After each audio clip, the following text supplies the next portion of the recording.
आप सभी को नमस्कार दोस्तों। बेसिकली आज डिस्कस करने वाले हैं हम लोग डीप लर्निंग। डीप लर्निंग बहुत ही इंपॉर्टेंट है, चाहे बीएससी आईटी हो, बीएससी कंप्यूटर साइंस हो, एमएससी कंप्यूटर साइंस हो। इनमें अलग अलग सेमेस्टर में डीप लर्निंग सब्जेक्ट दिए हुए हैं जो कि current trends of information technology and computer science के अंतर्गत आते हैं। बेसिकली हम लोग आज डिस्कस करेंगे डीप लर्निंग। आइए लेआउट देखते हैं, डीप लर्निंग किस प्रकार हम लोग डिस्कस करने हैं। सबसे पहले हम लोग डीप लर्निंग और एआई और मशीन लर्निंग पे डिस्कशन करेंगे। Then basic concept of deep learning and different between machine learning and deep learning, detail concept of deep learning, why deep learning using, how does deep learning work, the deep learning process and application and uses of deep learning. चलिए दोस्तों आज start करते हैं। ये deep learning बहुत ही important है, चाहे रिसर्च के फील्ड में आप देखें, चाहे कंप्यूटर के फील्ड में देखें या कंपनी के प्रोडक्टिविटी की दृष्टि से भी देखें आप लोग, तो डीप लर्निंग बहुत ही इंपॉर्टेंट है। आज डिस्कस करने वाले हैं हम लोग deep learning. First of all, deep learning is a branch of machine learning. Machine learning is a branch and field of the artificial intelligence. Basically deep learning machine learning दोनों ही field of branch हैं artificial intelligence के। Artificial intelligence means हम इसको बहुत अच्छे से समझते हैं, engineering of making a intelligent machine and program. ऐसे मशीन या ऐसे प्रोग्राम डेवलप करना जो ह्यूमन की हेल्प कर पाएँ, डिफ़िकल्ट प्रॉब्लम को सॉल्व कर पाएँ, कॉम्प्लेक्स प्रॉब्लम को सॉल्व कर पाएँ, ह्यूज अमाउंट डेटाबेस पे वर्क कर पाएँ, that is called the artificial intelligence. Then going on the इसके ब्रांच या फील्ड में जाते हैं machine learning. Machine learning means हम लोगों ने पहले प्रीवियस क्लास में पढ़ा ही है, ability to learn without being explicitly program. ऐसा मशीन या ऐसे डिवाइसेस तैयार करना जो एक्सप्लिसिटली लर्न कर सके। पहले हम कंप्यूटर में टास्क या जो चैलेंजेस या प्रोग्राम को दिए जाते थे उसके हेल्प से हम टास्क को सॉल्व कर पाते थे। या मशीन को एबल बनाना है कि ऑटोमेटिकली वो एक्सेस कर सके डेटाबेस को और एल्गोरिथम और टेक्निक के थ्रू उसको सॉल्व कर सके। That is called the machine learning. Third important topic है दोस्तों जो डिस्कस करेंगे, deep learning. Learning based on deep neural network. Basically deep learning neural network पे बेस्ड है। हम लोग सभी जानते हैं न्यूरल नेटवर्क पे बेस्ड टेक्नोलॉजीज मार्केट में आने लगे हैं। न्यूरल टेक्नोलॉजी बहुत ही इंपॉर्टेंट सब्जेक्ट है और इसी कॉन्सेप्ट का यूज़ करते हैं हम लोग डीप लर्निंग में। चलिए नेक्स्ट स्लाइड देखते हैं हम लोग।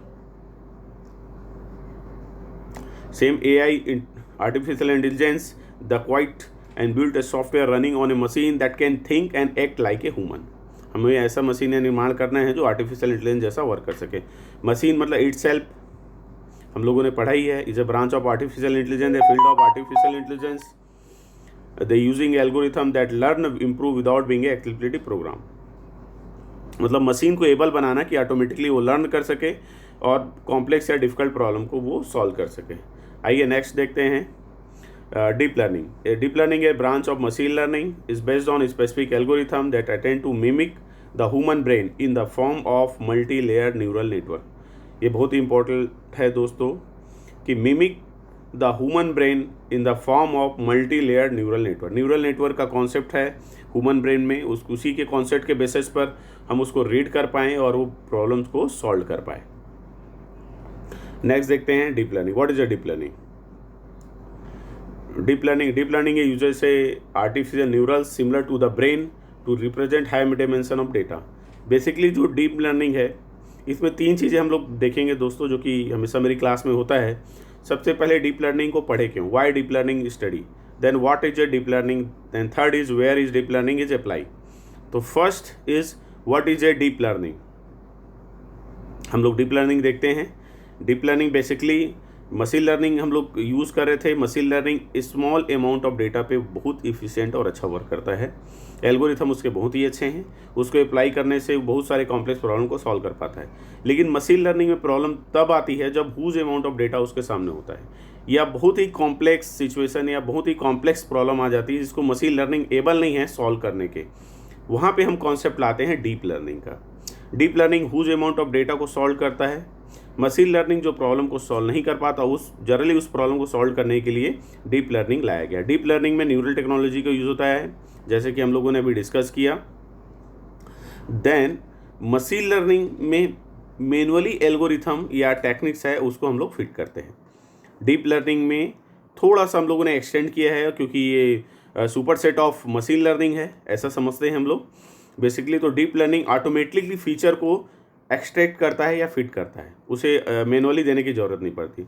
डीप लर्निंग ऑटोमेटिक फीचर को लर्न करता है और हाई ऑर्डर में डेटा को सॉल्व करता है या अरेंज करके कॉम्प्लेक्स प्रॉब्लम को सॉल्व करने का कोशिश करता है, ऐसा समझेंगे हम लोग।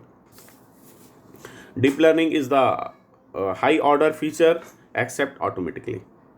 मशीन में जो प्रॉब्लम आती थी उसका सॉल्यूशन डीप लर्निंग के थ्रू हम लोग सॉल्व कर सकते हैं। जैसे कि हम लोगों ने अभी देखा, मशीन लर्निंग में huge amount of data easily fit नहीं किया जा सकता, लेकिन डीप लर्निंग में हुज अमाउंट ऑफ डेटा को सॉल्व करने के लिए ही डीप लर्निंग को लाया गया है, और हुज अमाउंट डेटा पे जो कॉम्प्लेक्स प्रॉब्लम है उनको हम लोग डीप लर्निंग के थ्रू सॉल्व कर सकते हैं, चाहे मेडिकल फील्ड हो, रोबोटिक्स हो या अदर स्मार्ट एप्लीकेशन फील्ड्स हो, जो कि अभी हम लोग आगे भी इसका डिस्कस करेंगे। तो दोस्तों ये है व्हाट इज़ डीप लर्निंग। तो बेसिकली 3 इंपॉर्टेंट फील्ड जो हम लोग डिस्कस करते हैं, what is deep learning, why deep learning study, and then where is applied. तो फर्स्ट हम लोगों ने पढ़ा कि deep learning basically neurals, artificial neural technology पे बेस्ड है। सेकेंड देखा वाई डीप लर्निंग यूज, तो huge amount of data and complexity problem, बहुत ज़्यादा कॉम्प्लेक्स प्रॉब्लम को सॉल्व करने के लिए या बहुत डिफिकल्ट प्रॉब्लम को सॉल्व करने के लिए हम लोग डीप लर्निंग का यूज़ करते हैं।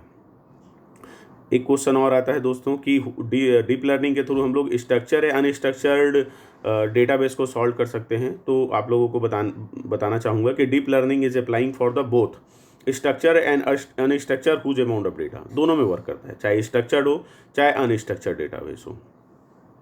चलिए नेक्स्ट स्लाइड में हम लोग देखते हैं आगे। What is a deep learning?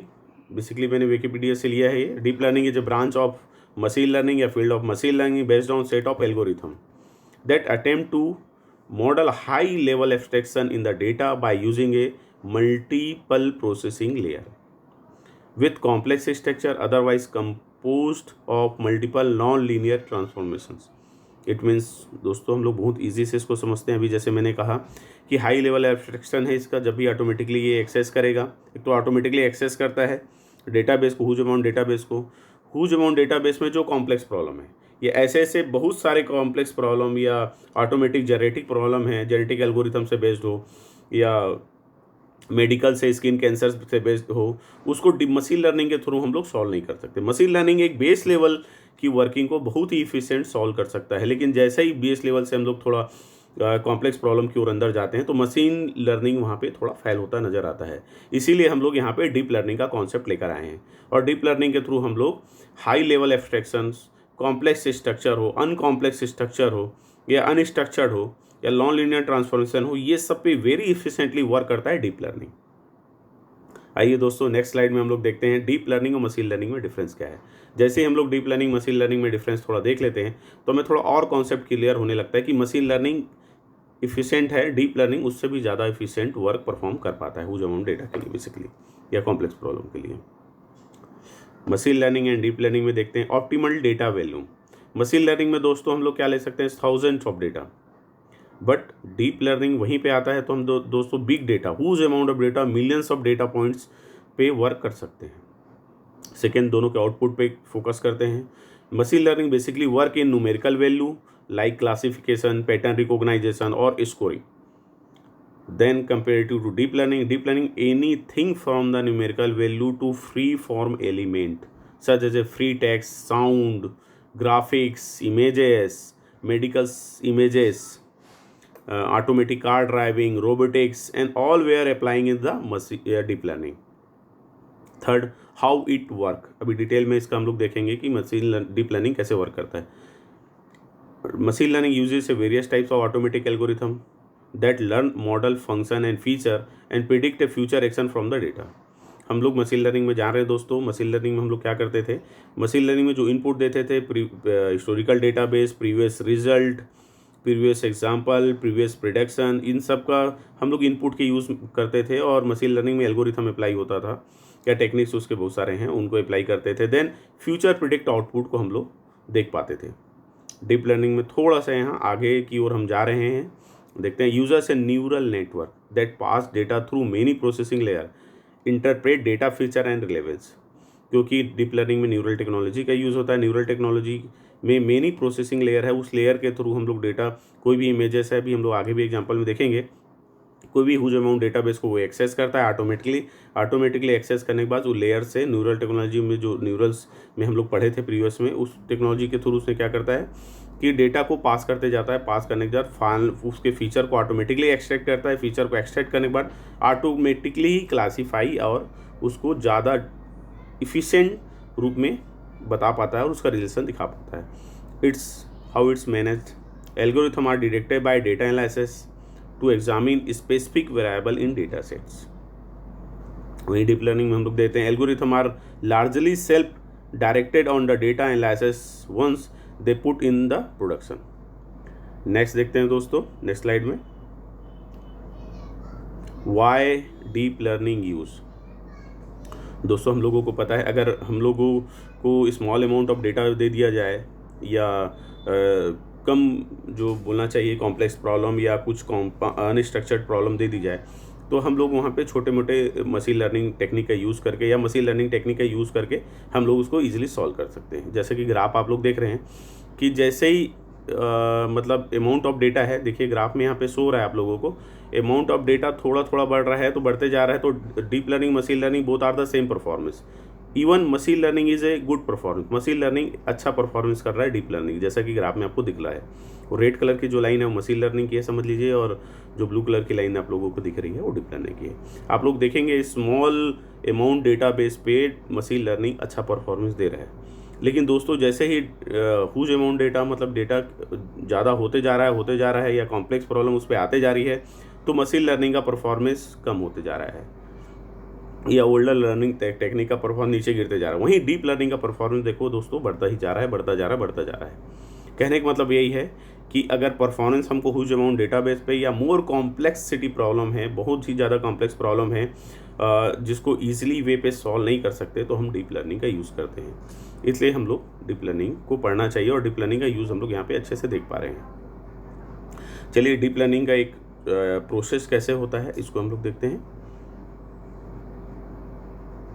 दोस्तों हम लोगों को जैसे पता है कि मशीन लर्निंग में भी हम लोगों ने पढ़ा था, कोई ट्रेनिंग डेटा सेट है, train data set label data set पे मशीन लर्निंग वर्क करता है, और जो ट्रेन डेटा सेट है उसको ऑटोमेटिकली एक्सट्रैक्ट करता है और फीचर के थ्रू फिर हमें आउटपुट को दे पाता है। यहाँ पे एक और मशीन लर्निंग में हमें एल्गोरिथम, मैनुअली एल्गोरिथम भी फिट करते हैं और या टेक्निक्स यूज़ करते हैं, देन मशीन लर्निंग वर्क कर पाता है। थोड़ा सा यहाँ आगे जाएंगे, जो मशीन लर्निंग जिसको नहीं कर पाता उसी सोच को लेकर आगे बढ़े हैं और डीप लर्निंग आया है। बेसिकली ट्रेनिंग डेटा सेट है, लर्निंग रूल्स लगते हैं, इनपुट देते हैं हम लोग जो देते थे। Deep neural network automatically algorithm generate करता है, ऑटोमेटिकली टेक्निक्स आइडेंटिफाई करता है और फीचर एक्सट्रैक्ट करता है, देन आउटपुट देता है। मशीन लर्निंग हम लोग देखते थे दोस्तों, यहाँ पे प्रोसेस थोड़ा अलग था। प्रोसेस ऐसा था कि हम लोग इनपुट पे हम लोग previous records, previous result, previous experience share करते थे, देन वो प्रिडिक्ट करता था, फिर हम लोग मैनुअली या उसमें फिट कराते थे एल्गोरिथम, देन वो लर्न करता था, लर्न करने के बाद उसको फ्यूचर आउटपुट दे पाता था। मतलब मशीन लर्निंग में बहुत सारी चीज़ें इनपुट के रूप में देनी पड़ती थी। डीप लर्निंग में ऐसा नहीं है दोस्तों। डीप लर्निंग वही है कि बहुत सारे चीज़ें हम लोगों को इनपुट के रूप में देनी पड़ेगी, लेकिन learning rules, classification, pattern automatically generate करेगा, ये जनरेट करके आउटपुट दे पाएगा। ये बेसिक डिफरेंस है, इसको ध्यान में रखना है दोस्तों। और इसका डिटेल प्रोसेस देखते हैं तो और हमको कॉन्सेप्ट क्लियर होगा। How does deep learning work. दोस्तों जैसे देख रहे हैं हम लोग मशीन लर्निंग और डीप लर्निंग में यहाँ पे मैंने डिफरेंस लिया है कि दोनों के प्रोसेस में क्या डिफरेंसेस थे। सबसे पहले हम लोग देखते हैं मशीन लर्निंग। मशीन लर्निंग में हम लोग इनपुट के रूप में क्या लेते थे, प्रीवियस रिजल्ट लेते थे, हिस्टोरिकल डेटाबेस लेते थे, प्रीवियस एक्सपेरिमेंट्स लेते थे, देन फिट करते थे फीचर एक्सट्रैक्शन में, फीचर एक्सट्रैक्ट करते थे उसके बाद एक्सट्रैक्ट करने के बाद फीचर को, features is going on the traditional ML algorithm, जो उसके ML मशीन लर्निंग के एल्गोरिथम है वो अप्लाई होते थे, देन आउटपुट हमें मिलता था फ्यूचर आउटपुट, जो फ्यूचर को प्रेडिक्ट करता था कि हम ऐसा डिसीजन ले तो हमारे लिए बहुत ही बेहतर होगा। यहीं पे हम लोग दोस्तों देखते हैं डीप लर्निंग। डीप लर्निंग में हम लोग इनपुट दे रहे हैं और deep learning algorithm automatically generate the feature extraction, उसके पास ऑटोमेटिकली फीचर एक्सट्रैक्ट कर सकता है वो, और ह्यूज अमाउंट ऑफ डेटाबेस पे या कॉम्प्लेक्स कोई प्रॉब्लम है उस पर ऑटोमेटिकली एल्गोरिथम जनरेट करता है या टेक्निक जनरेट करता है, जिसके थ्रू वो इजीली सॉल्व कर पाता है और आउटपुट हमें मिलता है, जैसा कि हम लोग प्रीवियस ग्राफ में देख रहे थे। ये डीप लर्निंग का एक प्रोसेस है दोस्तों। और मशीन लर्निंग से यहीं पे ही वो सुपर सेट कर जाता है। और मशीन लर्निंग में जो वर्क हमें थोड़ा बहुत जो मैनुअली करना पड़ता था या एल्गोरिथम को लेकर या एल्गोरिथम पुट करने पड़ते थे, उस प्रॉब्लम को सॉल्व करने के लिए ही डीप लर्निंग आया है। इसका प्रोसेस वर्किंग देखते हैं दोस्तों, तो हमें और क्लियर होगा।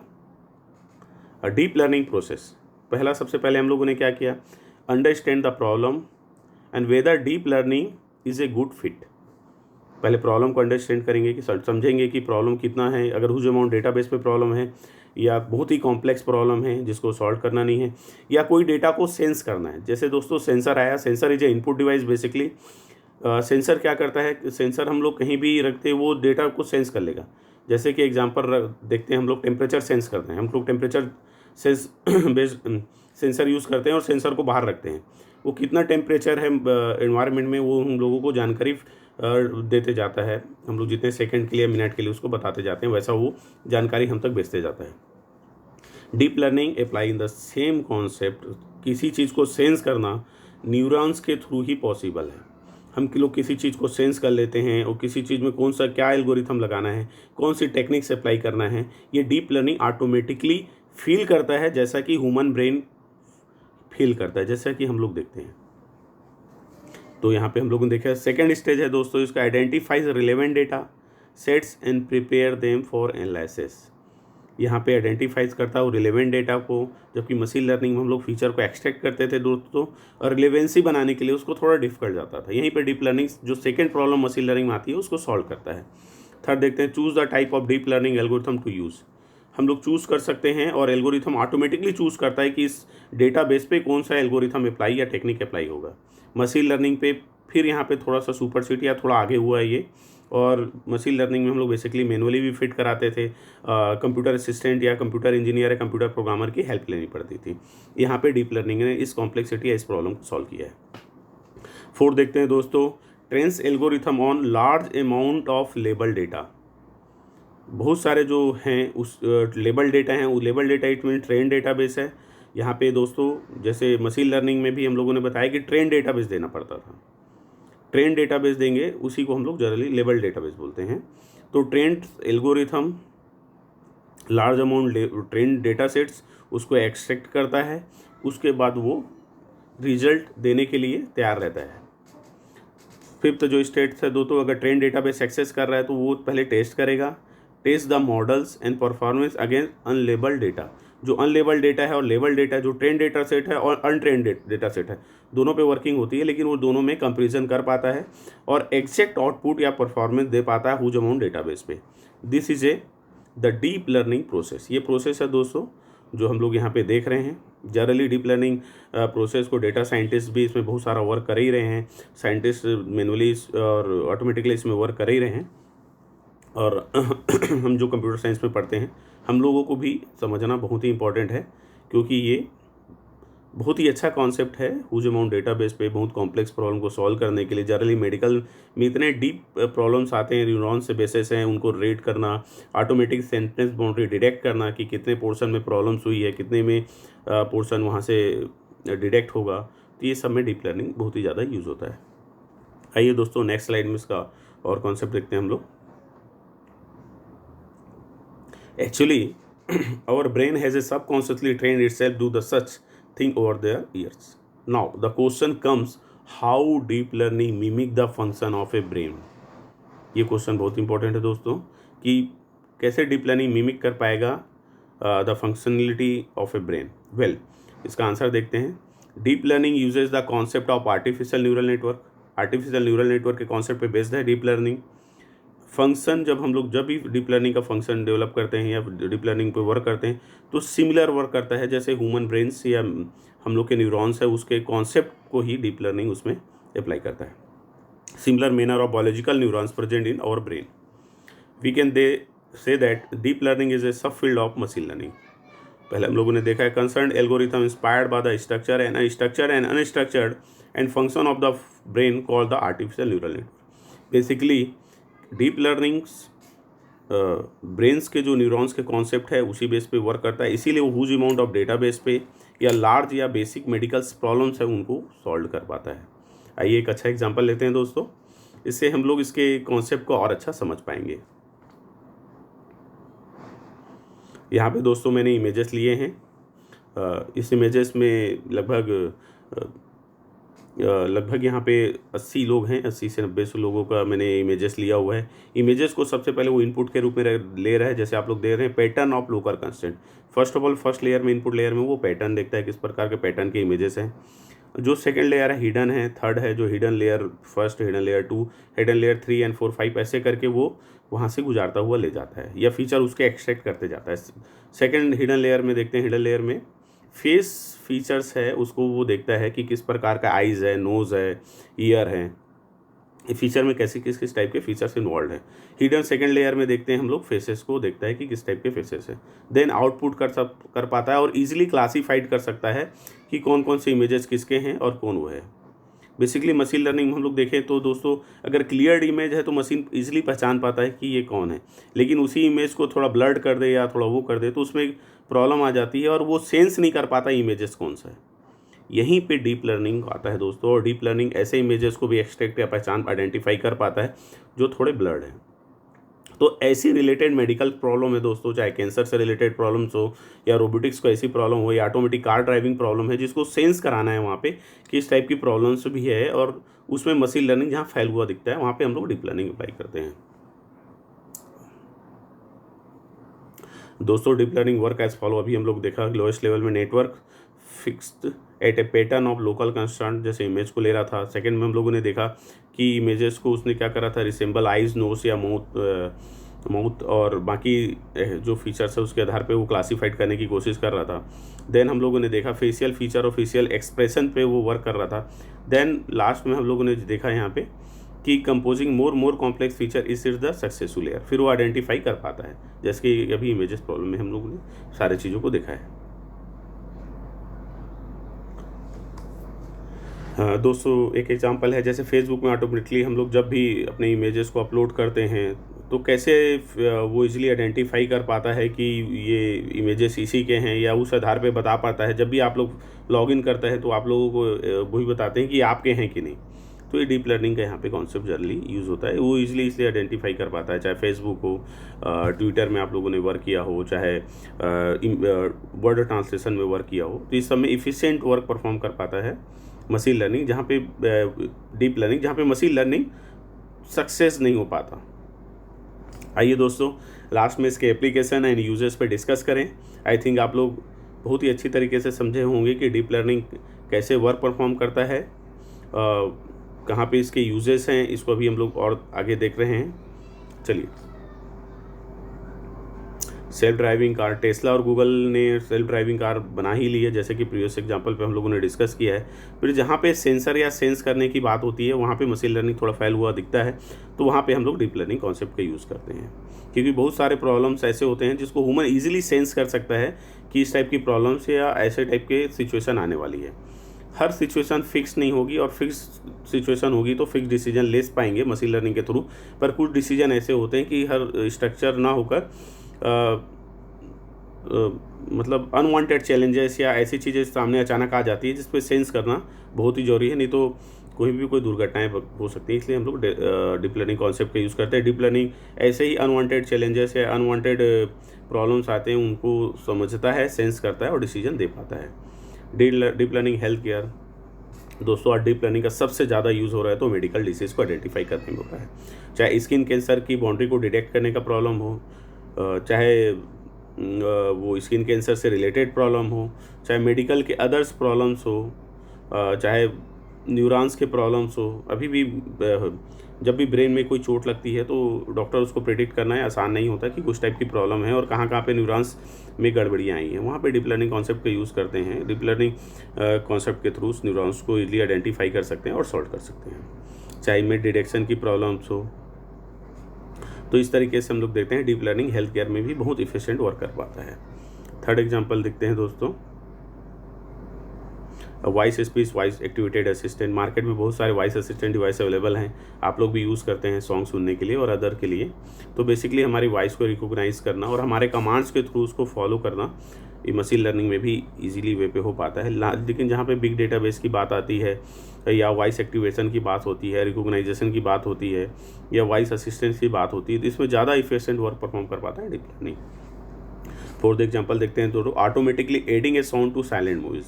साइलेंट मूवीज़ में बहुत सारे आप लोगों ने देखा होगा कि अभी बाहुबली पिक्चर आई थी, प्रभास की जो आवाज़ थी हिंदी में जो डब्ड थी वो किसी और ने दी थी, केलकर जी ने दी थी या अनदर किसी पर्सन ने दी थी।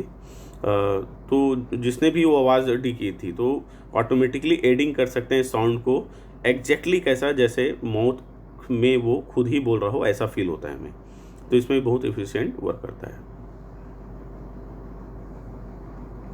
Automatic machine translation. Automatic machine translation हम लोग जानते हैं दोस्तों, प्रीवियस भी हम लोग डिस्कस किए हैं कि हम लोग जैसे भी कोई गूगल ट्रांसलेशन यूज़ करते हैं तो हमारे कोई भी बोले हुए सेंटेंसेस को 100 से अधिक लैंग्वेज में ट्रांसलेट कर सकता है, इवन वर्ड के किसी भी लैंग्वेज में ट्रांसलेट करने के लिए एफिशिएंट है। तो very easy word to relation between the another word, relation कैसे ही बैठा पाता है आपस में कि वो इजीली ट्रांसलेट कर पाए, इस पर डीप लर्निंग बहुत ही अच्छा कर सकता है। Automatic translation of images, images को भी हम लोग इजीली ट्रांसलेट कर सकते हैं डीप लर्निंग के थ्रू। और इसके रिजल्ट बहुत ही स्पेसिफिक और सही हैं। 6 एग्जांपल देखते हैं। ऑटोमेटिक टेक्स्ट जनरेशन, हम लोग देखते हैं कि कभी कभी हम लोग मोबाइल पे या कंप्यूटर वर्क करते रहते हैं तो वर्ड टू वर्ड और कैरेक्टर टू कैरेक्टर ऑटोमेटिकली ये ग्रामर को भी करेक्ट करता है। एक बेस्ट एग्जांपल है आपका, देखते हैं डीप लर्निंग में वो रिलेशन देखता है ऑटोमेटिकली ग्रामर का आइडेंटिफाई करना, सेंड करना, पंक्चुएशन चेक करना, डॉट है कि नहीं, कॉमा है कि नहीं, सारे चीज़ों पे इजीली वर्क कर पाता है मशीन लर्निंग के थ्रू। ये अगर फिट कर दिए हम लोग डीप लर्निंग तो ये बहुत ईजी हमें और इफिशिएंट रिजल्ट हमें देता है। इमेज रिकॉग्नाइजेशन का भी एग्जांपल हम लोगों ने देखा दोस्तों कि हम लोगों ने लगभग 100 इमेजेस ले लिए थे फॉर द डिफरेंट पीपुल्स और उसको डीप लर्निंग के थ्रू हम लोगों ने प्रोसेस कर पाया। तो वो 1 बाई 1 प्रोसेस करता गया और उसको ईजिली आइडेंटिफाई कर पाया कौन सी इमेजेस किसके हैं, और different feature different extraction technique apply करके उसने ऑटोमेटिकली फाइंड कर लिया कि ये इमेजेस किसके हैं। और मोर कॉम्प्लेक्स इमेजेस पे जहाँ ब्लड है या मेडिकल इमेजेस है उस पर भी बहुत इफिशिएंट वर्क करता है डीप लर्निंग। 8वां देखते हैं दोस्तों, ऑटोमेटिक इमेज कैप्शन जनरेशन। आप लोगों ने देखा होगा अभी 2014 में एक automatic image caption is the task where given the images the system must generate a caption the describe the content of the images. कभी कभी हम लोग कहीं पे किसी चीज़ को सर्च करते हैं, किसी चीज़ को ट्रांसलेट करते हैं या कोई ट्रांजेक्शन करते हैं तो कैप्चा भी आता है दोस्तों। कैप्चा आता है, उसको ऑटोमेटिकली हम लोग आइडेंटिफाई करते हैं। एक इमेजेस दिया, इमेजेस में कितने स्ट्रीट लाइट लगे हुए हैं या कितने शॉप हैं वहाँ पे बताना है। अगर आप लोगों को 6 इमेजेस दिए हैं तो देखेंगे 3 इमेजेस पे शॉप है तो हम लोग को वो इमेजेस सर्च करने पड़ते हैं कि इमेजेस में 3 इमेजेस पे शॉप्स है, फिर we are going to the next, फिर हम लोग काम कर पाते हैं। तो इस पर भी एक अच्छा वर्क हुआ है। ऑब्जेक्ट क्लासिफिकेशन, ऑब्जेक्ट डिटेक्शन और फोटोग्राफ्स में भी हम लोग बहुत ही अच्छा वर्क कर सकते हैं deep learning through. Automatic colourisation, अपनों ने पढ़ा होगा दोस्तों, CRC का एक इंपॉर्टेंट कॉन्सेप्ट भी इस पे जुड़ा हुआ है। कलर रिस्टोरेशन का कॉन्सेप्ट है, ऑटोमेटिकली कलर भी रिस्टोर कर सकते हैं मेडिकल इमेजेस में जहाँ पे वो इजीली आइडेंटिफाई नहीं कर पा रहा है या कोई ऐसी प्रॉब्लम हो रही है तो, या ब्लैक एंड वाइट फोटोग्राफ्स है तो डीप लर्निंग के थ्रू हम लोग उसके स्मॉल फीचर्स पे भी वर्क कर सकते हैं और उससे आने वाली प्रॉब्लम्स या ह्यूमन ऑपरेशन जो करना है उसको ईजिली सॉल्व कर सकते हैं। इमेज की क्वालिटी इन्हेंस कर सकते हैं, उस पर हम लोग सुपरवाइज्ड लर्निंग अप्रोच का भी यूज़ कर सकते हैं, न्यूरल टेक्नोलॉजी का यूज़ कर सकते हैं। जब यूज़ करते हैं तो हमको इमेजेस और क्लियर होती है और उसके सिम्टम्स और प्रॉब्लम से में बहुत अच्छे से आइडेंटिफाई हो सकते हैं। नेक्स्ट एग्जांपल देखते हैं दोस्तों, न्यूरल नेट और ब्रेन कैंसर डिटेक्शन। जैसे कि मैंने प्रीवियस डिस्कस किया कि ट्यूमर और ब्रेन कैंसर में बहुत ही एफिशिएंट वर्क है डीप लर्निंग का, और इस पर इवन डॉक्टर भी आपको कहते मिलेंगे या साइंटिस्ट हमेशा बोलते हैं कि deep learning is the most important है मेडिकल के लिए। बहुत ही एफिशिएंट और बहुत अच्छे रिजल्ट हम लोगों को फ्यूचर और अभी देखने को मिल रहे हैं। ब्रेन कैंसर में ऐसे न्यूरॉन्स है या ऐसे ऑपरेशन है जिसको हम कर पाने में सक्सेस नहीं है, या आप लोग देखे होंगे, सुनते होंगे, रोबोटिक्स ने कुछ ऑपरेशन परफॉर्म किए। मेडिकल में ऐसे बहुत सारे हैं दोस्तों जिसको ब्रेन कैंसर डिटेक्शन में या कभी कभी कोई ट्रीटमेंट करने में प्रॉब्लम जाती है ह्यूमंस को, उस ऑपरेशन को या उस प्रॉब्लम्स को, ह्यूमन से रिलेटेड जो भी प्रॉब्लम्स आई हैं, चाहे वो ब्रेन में हो चाहे स्किन कैंसर से रिलेटेड हो, रोबोटिक्स बहुत अच्छा परफॉर्म कर पाता है। वो डीप लर्निंग के थ्रू ही ऑपरेशन कर पाते हैं और एक अच्छा रिजल्ट भी मिलता है। डीप लर्निंग इंटेलिजेंट डिसीजन लेने में बहुत ही इफ़िशिएंट है और वो डिसीजन लेकर इंटेलिजेंट डिसीजन लेता है। इंटेलिजेंट डिसीजन लेने के बाद अगर कहीं पे एक चोट आई है या ब्रेन्स पे कोई प्रॉब्लम है या ट्यूमर की प्रॉब्लम है, उसको आइडेंटिफाई कर वो वेरी इफिशिएंटली सॉल्व करता है और एक अच्छा रिजल्ट हमें देता है। Neural network for the finance, finance में भी दोस्तों देखते हैं कि कैपिटल गेम हो या कैपिटल एसेट की प्रॉब्लम हो या बैंकिंग सेक्टर में भी हम लोग देखते हैं। तो relation between the large amount of the database पे, या जो बैंकिंग में बहुत सारे आप लोग देखेंगे दोस्तों कि क्योंकि बैंकिंग हम लोग सभी के लिए है और बहुत सारे large amount of database bank में मौजूद होते हैं, तो पे वो relation between the large amount of database पे कॉम्प्लेक्सिटी की जो प्रॉब्लम है, या उस पर इफ़िशिएंट रिजल्ट देना है या इंटेलिजेंट डिसीजन लेना है, तो उसमें डीप लर्निंग का यूज़ करते हैं मार्केट प्राइसेस को देखकर, हिस्टोरिकल उसके रिकॉर्ड्स को देखकर और इंजीनियरिंग को देखकर, डेवलपिंग कंट्रीज़ को आइडियाज़ को लेकर। तो उस पर एक बड़ा अच्छा वर्क है डीप लर्निंग का।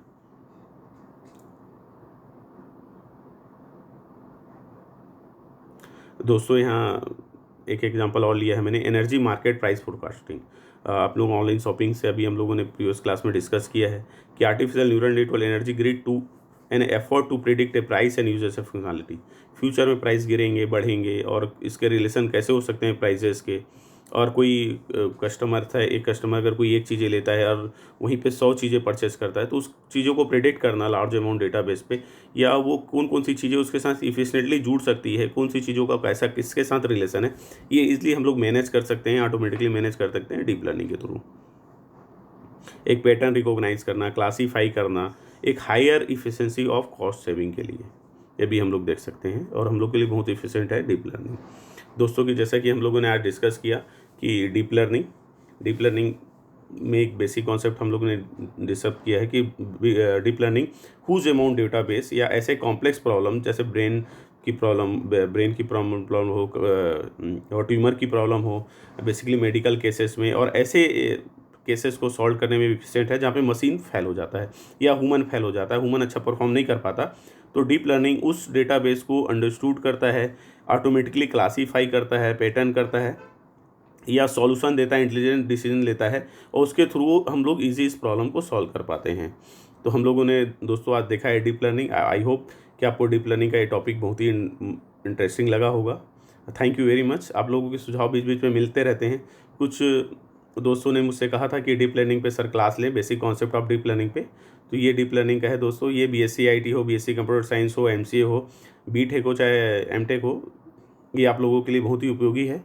Thank you very much. आप लोगों का सपोर्ट हमेशा मिलता रहता है और आप लोग आगे भी इस तरीक़े से मुझे जानकारी देते रहें, मैं आगे भी क्लास लेता रहूँगा। Thank you very much.